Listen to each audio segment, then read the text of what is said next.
Ada seorang lelaki yang berasal daripada Terengganu yang bernama Muhammad Faik. Beliau kita syak sebagai salah seorang mangsa yang telah ditipu oleh sindiket scammer sehingga membawa dia berada di Jepun. Ini kes yang agak unik. Faik ni berumur 23 tahun. Pada bulan 11 2025, dia telah memberitahu kepada ibunya akan pergi cari kerja di Kuala Lumpur. Tanpa pengetahuan keluarga dia, tiba-tiba hilang dan dapat maklumat bahawa dia berada di Jepun.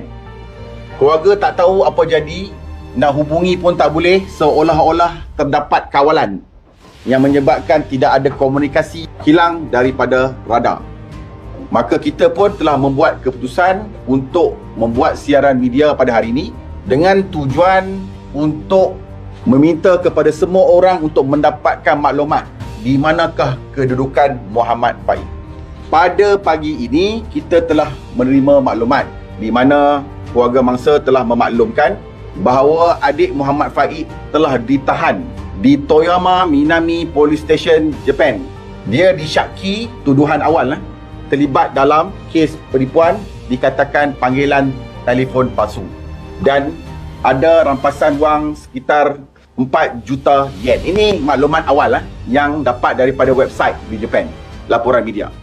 Nombor 1, kalaulah benar-benar dia terlibat dalam sindiket penipuan ni, kalau benar-benar dia terlibat, sudah tentu daripada di Malaysia ni dia dah ada past record terlibat dalam benda-benda yang tak betul.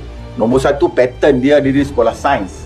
Baru je habis sekolah sains, sambung belajar, pergi ke politeknik. Politeknik graduate bulan 9, bulan 11, dimaklumkan oleh keluarga terdapat kawan yang ajak dia pergi keluar, dan kita syak bahawa kawan inilah yang merupakan ejen yang rekrut ataupun yang menipu dia untuk membawa dia pergi ke Jepun. Saya sebagai ibu yang mencari anak saya, iaitu Muhammad Faik Zafran, sampai hari ini belum tahu lagi status dia macam mana.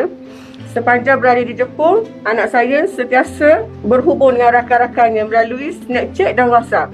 Lost contact dia pada 19 bulan 11 2025. Saya merayu kepada pihak kuasa Malaysia dan Jepun, pihak kedutaan Jepun dan sesiapa saja yang tahu maklumat, tolonglah bantukan cari anak saya.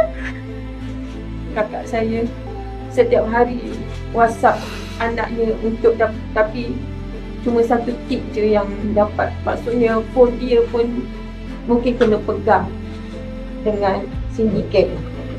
Kepada semua pemuda-pemudi Malaysia yang mana yang nak cari peluang kerja, kena sedikit berhati-hati. Kalau Taiwan, saya nampak dah ada lebih kurang dalam 20 kes. Ini Jepun adalah baru first case. Jadi kita kena